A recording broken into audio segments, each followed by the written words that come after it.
Hola, queridos amigos, bienvenidos. Muchísimas gracias por acompañarnos y además muchas gracias a nuestro anfitrión, mi buen amigo, el doctor Antonio Lajut, con quien hemos compartido muchas noches de guardia en el hospital en una época en la que todavía lo que él está haciendo se manejaba de una manera mucho más empírica y que se ha ido desarrollando en los últimos 10, 15, 20 años quizás. La idea de hablar de hoy básicamente viene a ser el manejo quirúrgico de la obesidad. Y eso se hace a través de lo que se conoce ahora como cirugía bariátrica. Es prácticamente una subespecialidad, ya que son pacientes muy especiales, muy delicados, muy lábiles, que requieren muchísimo manejo en la preoperación, en la preparación completa, desde el ámbito psicológico, endocrinológico, respiratorio, para poder tener el éxito que uno espera. Bienvenido, Toño, bienvenido, doctor Lajut. Muchas gracias por acompañarnos el día de hoy. Gracias, Tommy, por la oportunidad. Un poquito para responder tu introducción. Cuando hacíamos guardia hace muchos años, conversábamos de la cirugía bariátrica. Tú tenías oportunidad de trabajar con uno de los pioneros de la cirugía bariátrica. Yo había comenzado a hacer, inclusive fui el primero que realizó la cirugía bariátrica en el hospital que trabajábamos, y no se hablaba mucho porque había mucho temor de la cirugía bariátrica, ¿no? Había mucho temor, decían los pacientes se pueden complicar, pueden tener consecuencias incluso fatales, pero ahora ya no. Ahora todo esto ha cambiado. Prácticamente esos temores se han convertido en un mito, porque la cirugía bariátrica en grupos de expertos, yo lidero un grupo de expertos que tenemos ya casi 16 años haciéndola, tiene menos riesgo que operarse una vesícula por vía laparoscópica o una hernia por vía laparoscópica. Eso sí, como muy bien lo has dicho, el paciente tiene que tener un manejo multidisciplinario. Antes de someterse a la cirugía, tiene que hacer amplios estudios por gastroenterología, por neumología, por endocrinología y por cardiología, incluso por psicología muchas veces, ¿no? Es correcto. Psiquiatría, ¿no? He tenido casos que por la poca preparación psicológica del paciente, la cirugía, vuelven a ganar peso también, debido a que no están 100% convencidos de qué es lo que necesitan, porque esto es una ayuda, un empuje. De hecho, hay dos tipos de cirugía bariátrica, una restrictiva y una malabsortiva, que lo vamos a ver seguramente en algunos dibujos. Pero cada caso, cada cirugía está indicada para cada tipo de paciente. Así es, hay una cirugía que es la manga gástrica, que es un procedimiento restrictivo, es el gold estándar en el mundo. Gold estándar significa porque es la cirugía más realizada de la especialidad bariátrica en el mundo, y una cirugía hipoabsortiva, que es la cirugía de bypass gástrico, se utiliza mucho en los pacientes que son diabéticos o que tienen índice de masa corporal muy alto, por encima de 44, 45, ¿no? O sea, obesos mórbidos realmente, ¿no? De acuerdo. Por otro lado, existe todo un tema de seguridad. Ya lo hemos hablado, y ahí la importancia del preoperatorio, porque una persona con obesidad tiene muchas posibilidades de complicarse en la esfera respiratoria, en la esfera... Y claro, las cirugías se han ido reduciendo en tiempo. Antes tomaban muchísimo tiempo, antes se hacían incluso abiertas y después se comenzaron a hacer laparoscópicas. Se ha reducido el tiempo y la transgresión a la pared abdominal. Así es, yo tuve la oportunidad de empezar primero operando cirugía abierta de ayudante. Ahora ya eso ha cambiado, es prácticamente surrealista operar una cirugía bariátrica abierta, y eso ha hecho, con la aparición de la cirugía laparoscópica y todos los instrumentos que sirven, elementos de coagulación de avanzada, las suturas mecánicas, ha hecho que el tiempo operatorio se reduzca. Al disminuirse el tiempo operatorio, el paciente no está expuesto a la anestesia, y el problema respiratorio disminuye el riesgo, ¿no? Ahora, la ciencia y la tecnología han ayudado muchísimo a esta y a muchísimas especialidades. Hace poco estuve en un consultorio oftalmológico, y lo que se hace ahora con la tecnología láser es una cosa impresionante. El aparataje para operar cirugía laparoscópica, ahora hasta robótica existe, ¿no es cierto? Así es, se hace en muchas partes del mundo.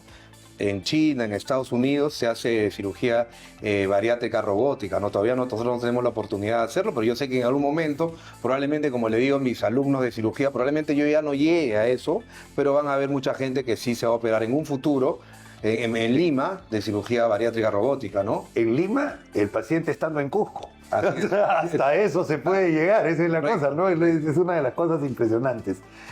Doctor Lafut, ¿cuáles son los elementos de seguridad previa a la cirugía bariátrica? Los elementos de seguridad son varios. El primero es una buena evaluación preoperatoria, ¿no? Por las especialidades que ya les he mencionado hace un ratito. Hay que hacer de todas maneras una endoscopía del paciente. Tiene que pasar por cardiología, por neumología. Los pacientes tienen muchas veces mucho temor. El temor lo vamos a ir disipando con las evaluaciones preoperatorias, ¿no? Sobre todo, por ejemplo, hay pacientes que toman aspirina, ¿no? Son obesos mórbidos que toman mucho tiempo aspirina, hay que suspender la aspirina. Y lo otro también tiene que haber la confianza que te puede dar el médico. No porque el cirujano que te va a operar tiene más likes, va a ser el que más experiencia tiene. Los likes en las redes sociales no te dan la experiencia. La experiencia tiene que seguir siendo, como decían mis profesores, el boca a boca. Oye, a mí me operó el doctor Tomás Borda. A mí también me operó el doctor Borda. Entonces hay 3 personas que te dicen que el doctor Tomás Borda te ha operado. Entonces anda por ese médico. No porque el médico tiene 500.000 seguidores va a ser bueno. Hay casos que pacientes me han comentado que hay cirujanos que tienen 30 años y le dicen al paciente, yo tengo 500 casos operados de cirugía bariátrica. Es imposible, doctor Tommy Borda, que un chico de 30 años tenga 500 cirugías. Entonces hay que ver esas cositas y está en el paciente que busca a su cirujano en averiguar, ¿no? De acuerdo. Y además hay una curva de aprendizaje, Tony. Eso lo hemos sabido siempre. Toda la vida. O sea, al comienzo siempre hay una primera vez, pero tienes que estar muy bien apoyado por especialistas que sean mejores que tú para poder llegar a un estándar de calidad con respecto a esto. Y eso lo hace, como bien dices, la experiencia.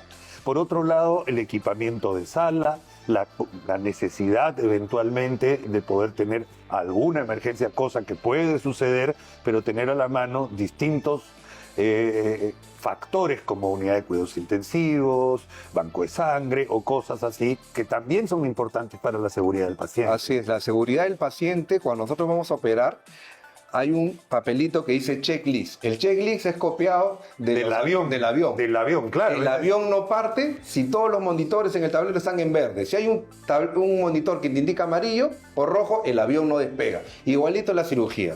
El checklist, ¿qué implica? Que haya una UCI, que haya banco de sangre, que el material quirúrgico esté completo y sobre todo que el material humano esté completo. ¿Cuál es el material humano? Una cirugía bariátrica tiene que ser operado por un anestesiólogo, su asistente, una enfermera instrumentista y 3 cirujanos. Cirujano principal y 2 ayudantes. Eso es lo que dice el checklist de cirugía bariátrica, ¿no? De acuerdo. Y eso no existe en todos lados y a la larga, cuando uno obvia una de esas cosas, está poniendo en riesgo al paciente. Así es. De eso se trata, ¿no es cierto? Muy bien. En el postoperatorio. Antes el postoperatorio era mucho más largo. El postoperatorio se ha reducido incluso 2 días de hospitalización y el paciente se va a la casa. Sí, normalmente acá en la clínica damos de alta al día siguiente la manga gástrica y en el bypass damos al día siguiente o máximo, como bien dices, a las 48 horas. Eso ha cambiado, ¿no? Antes se daba a la semana inclusive. A la semana. Claro. Ahora no, y el paciente en el bypass comienza a comer a las 36 horas de operado y en la manga gástrica puede estar comiendo desde las 12 horas de operado, ¿no? De acuerdo. ¿Se hacen pruebas para ver la indemnidad, por ejemplo, con sustancias variadas, con bario o cosas así? ¿O se supone ya de por sí que hay una que las anastomosis están completas? No, siempre hacemos, lo hacemos nosotros. Eso es una buena costumbre. Así es, como protocolo siempre lo hacemos con el azul de metileno, tanto en la manga y sobre todo en el bypass gástrico, que muchas veces hay 2 anastomosis, tienes que revisar que las anastomosis estén bien pegaditas, bien selladas para que no filtre nada y el paciente no tenga ningún tipo de complicación, ¿no? Son pruebas de permeabilidad, ¿no? Un día, por favor, vamos a hacer un chequeo, ojalá que pueda hacer en nuestro estudio, para verificar y poder utilizar alguna vez alguna sutura mecánica y explicarle a nuestros amigos, a las personas que nos ven, en cómo ha cambiado eso, porque una sutura mecánica ahorra el tiempo y comienza a trabajar en un tejido que no está contaminado, Toño. Claro, y esa es una maravilla. Y ahí te comprometo para hacerlo algún día. Excelente. Entonces, que agarramos una telita, un Wetex, de repente una de esas cosas, y pasamos Claro. una sutura mecánica y se ve cómo queda sellado perfectamente esto, y eso es ingeniería médica, amigo. Antes teníamos que poner unos clamps para que el contenido intestinal no caiga, ¿no? Teníamos que clampar el intestino antes de unirlo. Ahora no, ahora la sutura mecánica lo hace todo solo, ¿no? Y eso es una maravilla, y eso es avance tecnológico en beneficio de los pacientes. Vamos a seguir hablando y tocando este tema que es de sumo interés, porque antes ni siquiera se nos imaginaba que una persona con diabetes pudiera dejar de tener diabetes gracias a la cirugía metabólica. Lo vamos a desarrollar mucho más adelante. Gracias, queridos amigos, gracias al doctor Antonio Lajut por acompañarnos, y nosotros regresamos enseguida con más de nuestro programa.